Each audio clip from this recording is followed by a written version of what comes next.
आइए, सुनिए, देखिए, समझिए सनातन सत्य। जैसी दृष्टि वैसी सृष्टि, दृष्टि विज्ञान। कुदरत, कुदरती रचना एवं कुदरत के कानून से शाश्वत सुख की प्राप्ति। जोधपुर के परम पूज्य महात्मा उपासक प्रोफेसर डॉक्टर सोहन राज तातेड़ के निर्देशन में सनातन सत्य।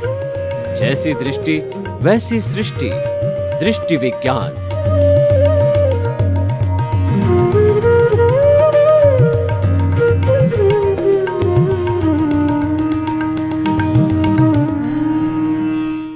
भाई और बहनों, मातृशक्ति को नमन। स्टूडियो में आपका हार्दिक स्वागत है। हम आत्मविज्ञान कार्यक्रम साइंस ऑफ द सोल लेकर के आपके सामने उपस्थित हो रहे हैं और इस कार्यक्रम के तहत हम आपको राइट विजन, राइट थिंकिंग, सही दृष्टि, सही सोच देने आए हैं। उससे आपकी रॉन्ग बिलीफ समाप्त होकर के आप राइट बिलीफ का रास्ता पकड़ेंगे। आपकी जो है वो दृष्टि बदलने के लिए हम आए हैं। जैसी दृष्टि होगी वैसी सृष्टि होगी। आपकी दिशा को हम सही करने आए हैं। जैसी दिशा होगी वैसी दशा होगी। आपकी नज़र को बदलने आए हैं। जैसा आपका नज़र बदलेगा तो नज़रिया बदलेगा। कुल मिला के आपकी दृष्टि को शुद्ध करने के लिए हमारा ये कार्यक्रम है और इस कार्यक्रम के तहत हम अलग अलग एपिसोड रोज बताते हैं जो कि हमारे आत्मा से जुड़े हुए हैं, आपके खुद से जुड़े हुए हैं। हमने दो तरह के जो है वो एक हमने केंद्र के अंदर आत्मा को रखा है और इसकी परिधि के अंदर जो है व्यवहार जगत को रखा है। व्यवहार जगत का मतलब धन दौलत पद प्रतिष्ठा परिवार, हमारा जितना लेना देना है वो परिधि पे है। लेकिन हमने केंद्र में आत्मा रखी है। हमारा चिंतन मुख्य रूप से केंद्र जो होता है वह प्रभावशाली होता है और केंद्र आकर्षण का केंद्र बनता है। तो केंद्र में हमने आत्मा को रखा है। इसी कारण हमारी एपिसोड्स जो है लोगों को सत्संग प्रिय लगती है। तो आज का हमारा विषय जो है बहुत ही सुंदर कर्मों से जुड़ा विषय है। वो है निकाचित कर्म। भाई और बहनों, दर्शकगण, श्रोतागण, हम आपको बताना चाहते हैं कि कर्म क्या है। क्योंकि जब तक निकाचित को समझने के लिए कर्म को समझना पड़ेगा। कर्म जो है हमारे मन वचन काया जो है तीनों योग है। तीनों योग कोई भी प्रवृत्ति करते हैं तो ये प्रवृत्ति करने पर ये ब्रह्मांड से जो है चतुष्पर्शी पुद्गलों को खींचते हैं और खींच करके हमारे भीतर जो है कर्मों का पुलिंदा जो कार्मण शरीर राग द्वेष है उसको लाके सुपुर्द कर देते हैं। अब ये पुद्गल इसी ब्रह्मांड से आते हैं, लेकिन ब्रह्मांड के अंदर दो तरह के पुद्गल हैं। एक तो है अष्टस्पर्शी और एक चतुस्पर्शी। अष्टस्पर्शी होता है उसका जो मांस होता है और वर्ण गंध रस स्पर्श दोनों में होता है, चतुस्पर्शी और अष्टस्पर्शी। लेकिन अष्टस्पर्शी जो स्थूल होता है वो दिखाई देता है। आज हमको जितने मकान हैं, सड़क है, रेलगाड़ी है, हेलीकॉप्टर है और जितनी दुनिया की चीज़ें जो दिखाई देती है वो अष्टस्पर्शी पुद्गल है। चतुस्पर्शी पुद्गल दिखाई नहीं देते। ये बड़ा भेद है।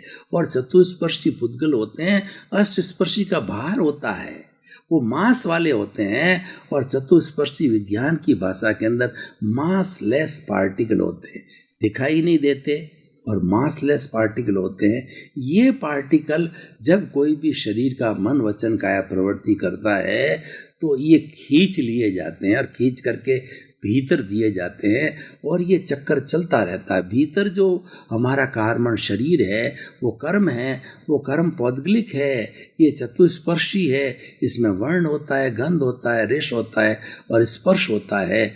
ये जो है वो दिखाई नहीं देते लेकिन है पुद्गल है। तो ये जड़ है और इसको करने वाला है चेतन है। चेतन की हाजिरी के अंदर ये सारे कर्म इकट्ठे होते हैं। तो ये सारा कर्मों की बात होगी। ये सारा जो हमारा कार्मण शरीर है ये 8 कर्मों का पुलिंदा है। ज्ञानावर्णीय, दर्शनावर्णीय, वेदनीय, मोहनीय, आयुष्य, नाम, गोत्र, अंतराय। इन 8 कर्मों से अगर हम इसकी उत्तर प्रकृतियाँ करें, क्लासिफिकेशन करें तो 148 टाइप की सब क्लासिफिकेशंस होता है। यानी कर्म 148 तरह के होते हैं। 148 तरह से उन कर्मों का बंधन होता होता है और वो 148 तरह के कर्म जो है कर्म शरीर के रूप में आत्मा से जुड़ते हैं और समय आने पर उनकी प्रकृति होती है, स्थिति होती है, प्रदेश होता है, अनुभाग होता है, वो सारा बंधन एक साथ। ये विषय अलग से है, ये विषय कर्मों का, कर्म सिद्धांत बहुत बड़ा विषय है, लेकिन आज निकाचित कर्म का एक विषय लिया, इसलिए कर्म को समझना जरूरी होता है और ये कर्म बनते जाते हैं। हम देखिए कर्म दो तरह के होते हैं। एक तो कर्म होते हैं साधारण कर्म, जो कि उसके अंदर सजातीय कर्म होते हैं, वो उनको जो है वो आपस में बदला, सजातीय कर्मों को बदला जा सकता है। और एक कर्म होते हैं वो निकाचित कर्म होते हैं, वो नियत होते हैं, वो फिक्स्ड होते हैं, बदलाव नहीं हो सकता। एक में करेक्शन हो सकता है, एक में बदलाव नहीं हो सकता।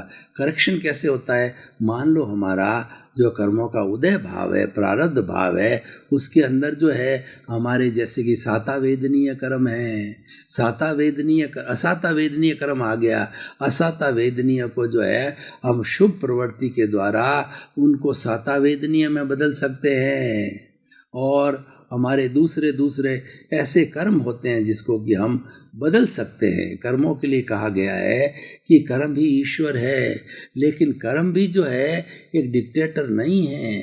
ये जो है वो इसको भी घटाया जा सकता है, बढ़ाया जा सकता है, जिसको उद्वर्तन कहते हैं, अपवर्तन कहते हैं। उद्वर्तन का मतलब होता है कि बढ़ाना कर्मों को, और अपवर्तन मतलब कर्मों को घटाना। और कर्मों की उदीर्णा होती है, कर्मों की 10 जो है अवस्थाएं होती है, उदीर्णा के द्वारा हम कर्मों को इनवाइट करते हैं, क्योंकि हम जल्दी साहूकार होना चाहते हैं। साहूकार का अर्थ होता है हमारे कर्म शरीर को जल्दी छोड़ करके मुक्त होना चाहते हैं। हम जो है शाश्वत सुख का जो हमारा अभिलाषा है उसको पाना चाहते हैं, इसलिए सारी कर्मों की हमें उदीर्णा करनी पड़ती है। कर्मों को, प्री मैच्योर कर्मों को इनवाइट करके और उनको चुकाना होता है, उनका हिसाब क्लियर करना होता है, ये अवस्था होती है। लेकिन निकाचित जो कर्म होते हैं बदलाव नहीं होता। जो संक्रमण की स्थिति होती है जिसमें उद्वर्तन अपवर्तन किया जाता है, सजातीय कर्मों को बदला जाता है, साता वे शुभ को अशुभ में बदला जा सकता है, अशुभ को शुभ में बदला जा सकता है, साता को असाता में बदला जा सकता है, असाता को साता में बदला जा सकता है। लेकिन निकाचित कर्म बदले नहीं जाते, एज इट इज होते हैं। फॉर एग्जाम्पल मैं आपको कुछ उदाहरण देता हूँ, उससे आपको स्पष्ट हो जाएगा कि निकाचित कर्म किस तरीके से होता है। मान लीजिए किसी व्यक्ति को कैंसर की बीमारी हो गई। अब ये ऐसी असाध्य बीमारी है, उस असाध्य बीमारी का अभी तक कोई परमानेंट इलाज नहीं हुआ है, परमानेंट क्योर नहीं है। हालांकि थेरेपी वगैरह दी जाती है और थेरेपी दे करके और उसको कम किया जा सकता है। ये क्या होता है, कैंसर जो है हमारी कुछ ऐसी सेल्स होती हैं जो कि बिगड़ जाती है, वो कैंसरियस सेल हो जाती है। और कैंसरियस सेल्स जो है बहुत दूसरी सेल्स को, 60 खरब कोशिकाएं हैं, उसके आसपास के एरिया को सबको कैंसरियस बना देती है। यानी ये कहा जाता है कैंसर एक तरह की दीमक होती है। जब दीमक लकड़ी के अंदर लग जाती है तो दीमक जो है वो गुणनफल में चलती है। एक दीमक है जैसे कॉकरोच जो है, कॉकरोच हजारों को जन्म देता है। दीमक है एक कोनी कीड़ी हजारों को जन्म देती है, एक दीमक हजारों को मादा जन्म देती है। और वो जो एक सेना की तरह पूरी फैल जाती है और अपना भोजन लेने के लिए उस लकड़ी को चाट जाती है, खोखला कर देती है। ठीक इसी तरह से दीमक जो है हमारे शरीर में कैंसरियस सेल बन जाती है, दीमक हो जाता है तो शरीर को काट देती है, छलनी कर देती है। और आप समझते हो जब कोई कीड़ा आपको काट रहा है, बिल्कुल समझिए कि कोई कीड़ा आपको काट रहा है, चाहे मच्छर ही काट रहा है, चाहे चींटी काट रही है, चाहे छोटा सा जीव काट रहा है, तो उस जगह पर जब काट रहा है, जो उड़ जाता है तो कितना दर्द होता है। तो उससे दीमक हमारे शरीर को जब खाने लग जाती भीतर से, आप समझ लीजिए हमारे अवयवों तो कितना दर्द होगा। पर ये दर्द सहना पड़ता है, चाहे रोके सहो, चाहे समता भाव से सहो। ये निकाचित कर्म है, ये एज इट इज भोगे जाते हैं। उसी तरीके से हमारे जीवन में और भी निकाचित कर्म आते हैं कि व्यक्ति लंबे समय तक परिश्रम करता है, नए नए धंधे खोलता है, और लेकिन फिर भी उसको कोई लाभ नहीं होता, उसकी स्थिति यथावत गरीबी की बनी रहती है, क्योंकि निकाचित बोया हुआ होता है। देखिए, ये निकाचित कर्म क्यों बनते हैं? ये अंतराय के कारण बनते हैं। और हमारा जो अंतराय कर्म है, ये हमारा घाती कर्म है, आत्मा की घात करता है। और 5 तरह के अंतराय होते हैं: दान, लाभ, भोग, उपभोग और वीर्य।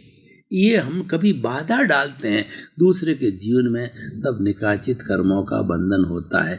कैसे होता है, मैं आपको बताता हूँ। 2 व्यक्ति बात कर रहे हैं और दोनों व्यक्ति अपना लाभ कमा रहे हैं। वो ये बता रहा है ये चीज़ इतने की है, और दूसरा खरीदना चाहते हैं, और हमने बीच में जाकर के अपनी पंचायती चालू किया, अपना अंतराय डाला, अपना विघ्न डाला, अपना ऑब्स्टेकल डाला कि ये चीज़ तो तुम जो बेच रहे हो 125 रुपये में, वो बिना मतलब से टोरा लगाता है। ये बाजार में न उसको कोई ज्ञान नहीं है, न उसको लेना है न देना है। वो अपनी पंचायती के वसीभूत होकर के, अपना क्या कहना चाहिए कि शौक के रूप में होकर के, एक हवश के रूप में, और जो एक मजाक के रूप के अंदर, मजाक कई लोगों की हैबिट बन जाती है कि खाली पंचायती करना, लोगों के बीच में घर तोड़वाना, भेदभाव डालना, ये नेगेटिव थॉट्स वाले कई लोग ऐसा करते हैं। तो क्या होता है कि दोनों का जो बीच का एग्रीमेंट बहुत बड़ा एग्रीमेंट होने वाला था, जबकि वो कोई समीक्षा रूप में नहीं कह रहा है, वो तो मजाक रूप में कह रहा है, और वह उनका एग्रीमेंट टूट जाता है। तो आपने ये लाभ में अंतराय डाली, तो वो कर्म का बंधन हो गया अंतराय का, और ये अंतराय का कर्म निकाचित हो गया। तो आप अगले जन्म के अंदर कितना ही परिश्रम करोगे, आपको लाभ नहीं मिलता है और आप परेशान हो जाते हैं। दान, दूसरा, पहला तो ये लाभ का हुआ, दूसरा दान है। दान में क्या होता है कि देखिए, कोई व्यक्ति अच्छी भावना वाला होता है कि मेरे पास बहुत पैसा है, तो वो किसी बेचारे को स्कॉलरशिप देता है, गरीब आदमी को, किसी गरीब आदमी के जो है वो ट्रीटमेंट में मदद करना चाहता है, और दूसरा जो किसी आदमी को वो जो है वो स्वास्थ्य रोजी रोटी के बारे में मदद करना चाहते हैं, तो हम उसके बीच में टांग अड़ा देते हैं। इस व्यक्ति को तो ज़रूरत ही नहीं है, ये तो पैसे वाला है, ये तो स्वयं कर रहे हो, आप गलत आदमी को स्कॉलरशिप दे रहे हो, ट्रीटमेंट करा रहे हो, रोजगार इसको लोन दे रहे हो, और उस बेचारे को जो दान में आप वंचित कर देते हो। देने वाले और लेने वाले के बीच में बाधा डाल करके आपने दोनों को वंचित कर दिया। ये निकाचित बंध बनता है।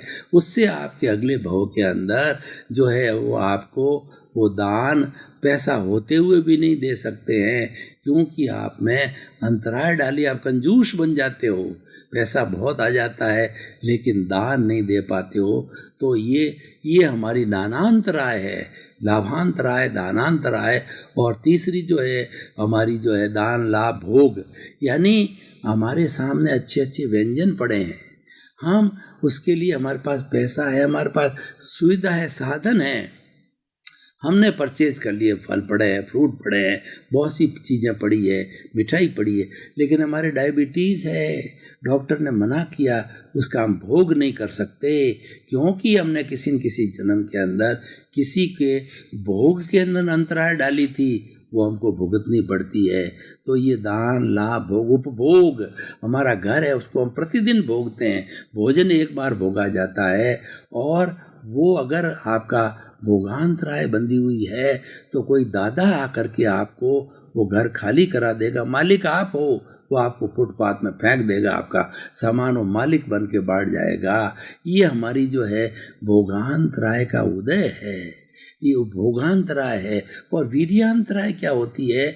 अगर हम पिछले जन्म से जो है अंतराय बांध करके आ जाते हैं, तो वो अंतराय क्या होती है? हमारा इस जन्म में उदय काल होता है, प्रारब्ध होता है कि वीर्य अंतराय मतलब आत्मा की अंतराय, और कर्ण वीर्य और लब्धि वीर्य दो होते हैं। तो लब्धि वीर्य की अंतराय लगती है, हमारी आत्मा कमज़ोर होती है। कर्ण वीर्य की अंतराय बनती है, शरीर इतना कमज़ोर हो जाता है, उठने की भी शक्ति नहीं होती है। ये हमारी वीर्यांतराय होता है। अब ये चीज़ें सब निकाचित होती है, हमको एज इट इज़ भुगतनी पड़ती है।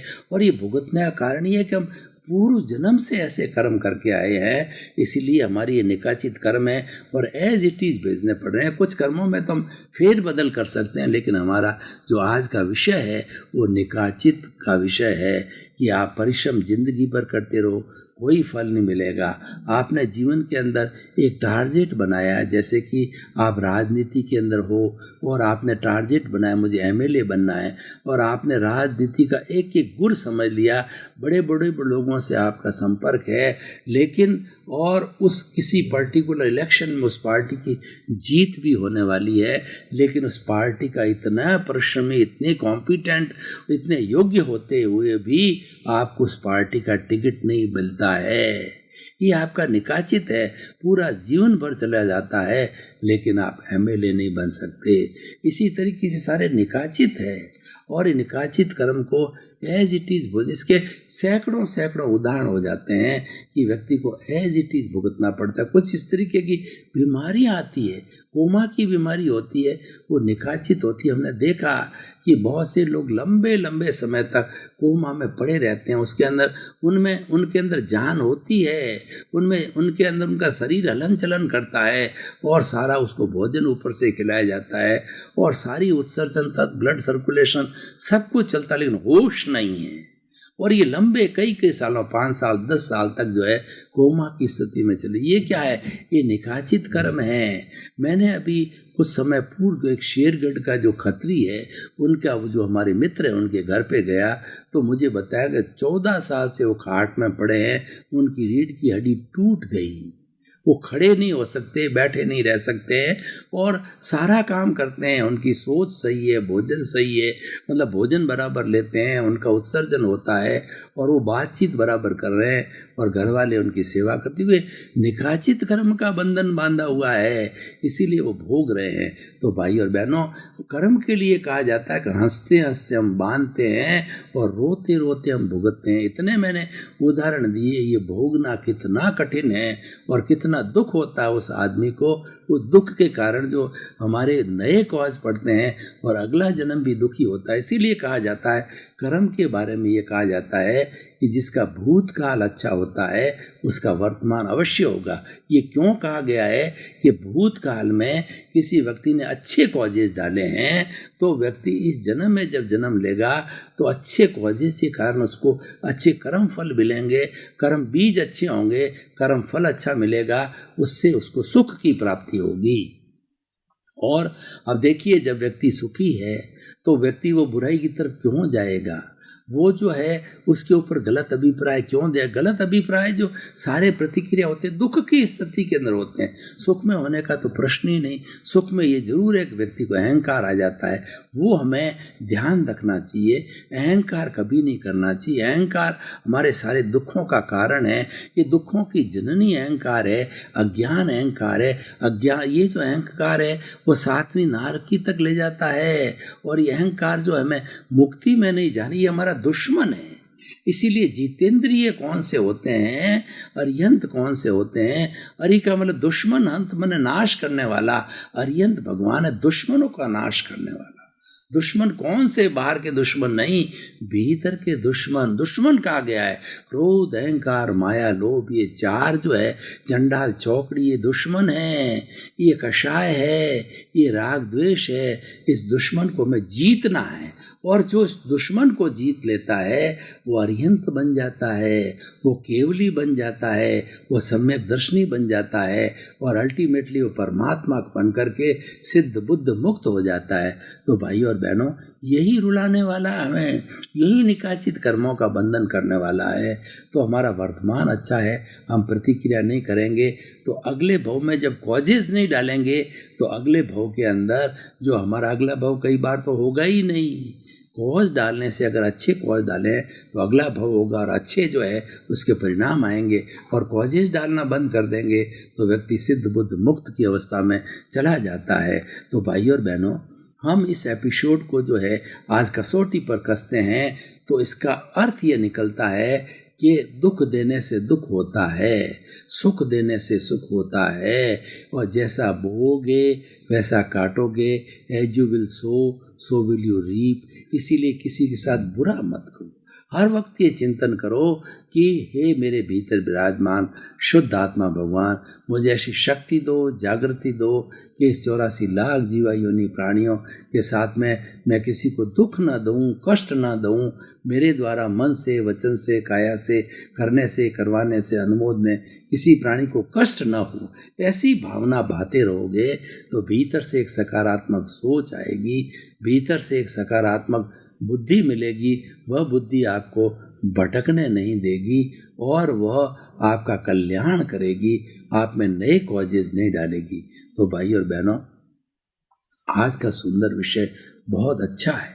हम इतनी बड़े बड़े दुखों से बचना चाहते हैं तो अपने दृष्टि को बदलिए, अपने नजरिए को बदलिए कि निकाचित कर्म एज इट इज भोगे जाते हैं।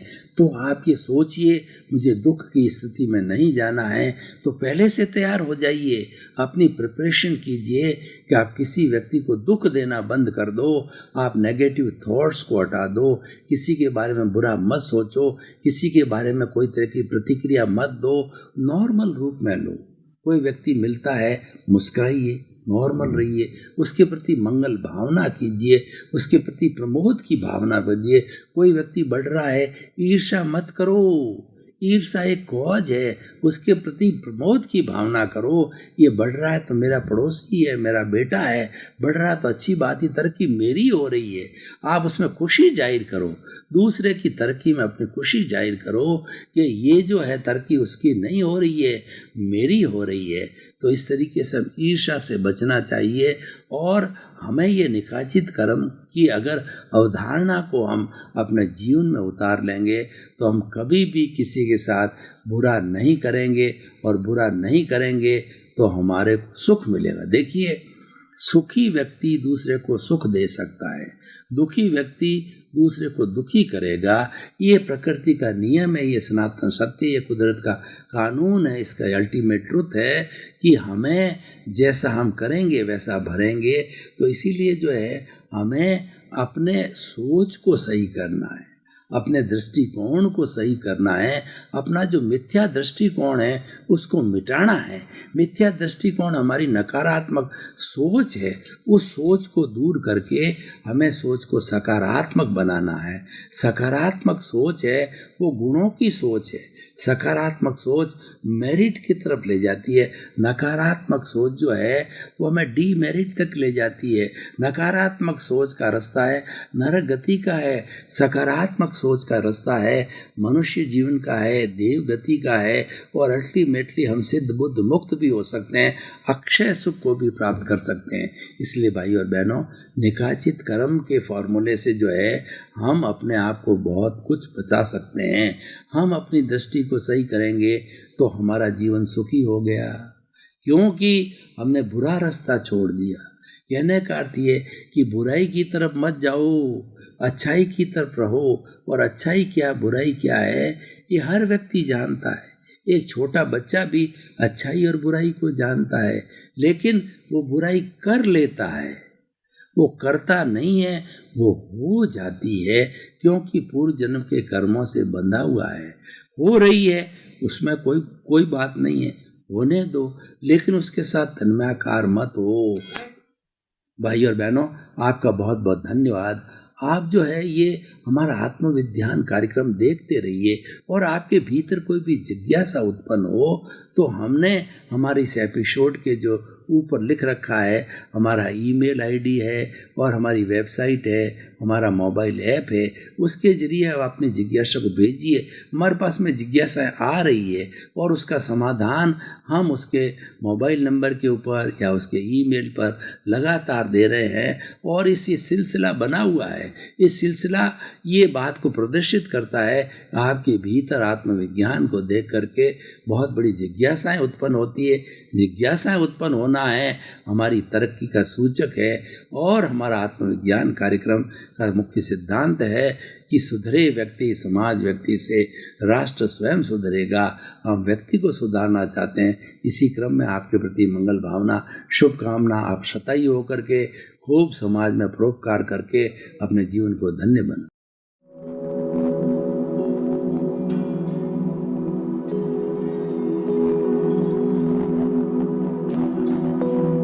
एक ऐसा अंतर्राष्ट्रीय ख्याति प्राप्त मानव जो गुरु प्रेरणा से पिछले 20 वर्षों से वानप्रस्थ जीवन जीते हुए 24 घंटे मानवता की सेवा में संलग्न है। एक ऐसा मानव जो अभी राष्ट्रीय, अंतर्राष्ट्रीय टीवी चैनलों पर 7,500 एपिसोड के माध्यम से सनातन सत्य, आत्मविज्ञान एवं पुनरुत्थान व्यवहार एवं निश्चय जगत के जीवनोपयोगी विषयों पर हृदय स्पर्शी प्रवचन कर चुका है। उस मानव का नाम है महात्मा उपासक प्रोफेसर डॉक्टर सोहन राज तातेड़। प्रोफेसर तातेड़ द्वारा योग, दर्शन, शिक्षा विषयों पर रचित पीएचडी स्तर के 250 शोध ग्रंथ भारत के 100 प्रतिष्ठित विश्वविद्यालयों में शोधार्थी पढ़ रहे हैं तथा वे सभी शोध ग्रंथ वहां की सेंट्रल लाइब्रेरियों में उपलब्ध हैं। महात्मा सोहन राज ने अभी तक हजारों स्कूलों, कॉलेजों, विश्वविद्यालयों एवं संस्थाओं में सेमिनार, वर्कशॉप, कैंप लगाकर लाखों विद्यार्थियों को योग, दर्शन, शिक्षा का प्रशिक्षण देकर उन्हें सुसंस्कारित किया। डॉक्टर तातेड़ ने भारतीय संस्कृति उत्थान के 4000 से अधिक समसामयिक विषयों पर आर्टिकल लिखकर ऑनलाइन जर्नल, पत्रिकाओं, वेबसाइट्स पर प्रकाशित किया, जिसका उपयोग लाखों पाठक कर रहे हैं। उपासक तातेड़ के 5000 से अधिक आज का सुविचार, आज का शुभ संदेश, आज का मंगल भावना योग आदि चिंतन websites, Twitter, blogger, Facebook, YouTube माध्यमों से लाखों लोग अपना जीवन निर्माण कर रहे हैं। मानवता के मसीहा ऐसे महामानव महात्मा सोहन राज तातेड़ के प्रोफाइल को अभी तक विश्व के 20 लाख दर्शक यूट्यूब पर, 12 लाख गूगल पर एवं लाखों दर्शक फेसबुक, ब्लॉगर, ट्विटर और इंस्टाग्राम पर देख चुके हैं।